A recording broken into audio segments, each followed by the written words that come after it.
Hi, thank you for your question. So, for those who are new, my name's MJ. I'm a trans man. I started my medical transition about 10 years ago. I have a 12-year-old biological son who I gave birth to prior to my transition. When I had my son, I was in my early 20s. I got pregnant at I think 22, and I had him at 23. During this time, I was definitely not in a good place. I was struggling really bad with an ED. I was in and out of recovery. But yeah, when I was about 22 years old, I met my son's father. Things went really fast. I moved in very quickly. To be honest, I think we were both very opportunistic.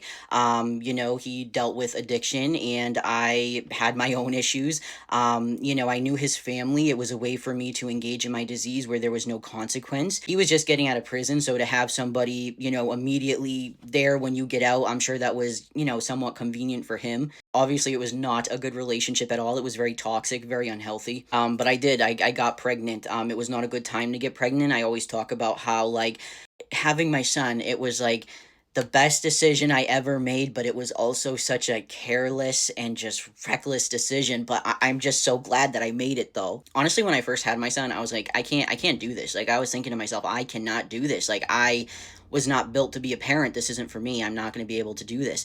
And I was heartbroken because I felt very defeated. And I obviously, I just brought this life into the world. I wanted to be there for him, but I really doubted my ability. And I thought, there's no fucking way I can do it. But fortunately, even throughout my worst times in life, I'm a pretty uplifting person even to myself. So I just told myself, you got this. I would learn from YouTube videos. I learned to swaddle and everything from YouTube videos. I That's how I had to teach myself to be a parent. And I know a lot of people are probably cringing at that, but I did what I had to do, and he's alive and safe today. So I did it well. No, but I actually wasn't completely a great parent until probably my son was about 6 months old when I finally left. I always say that the day I became a parent wasn't when I gave birth to him, it was when I left his father because it was such a dangerous, dangerous situation. It was just horrible.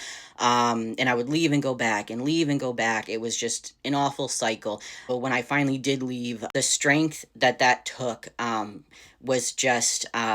A strength that since then I've never had to embody. And so that's where I feel like I really became a parent. I met my now husband when my son was about like actually 4 years old is when I started talking to my husband. He didn't meet my son until he was probably like 5 years old. And my husband is amazing.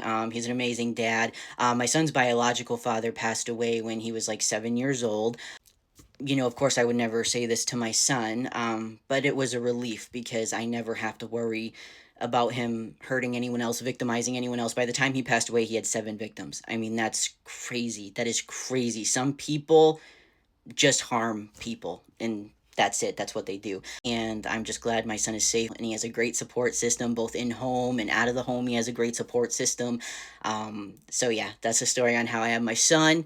And now he's an awesome kid. He's just so great. He's just great.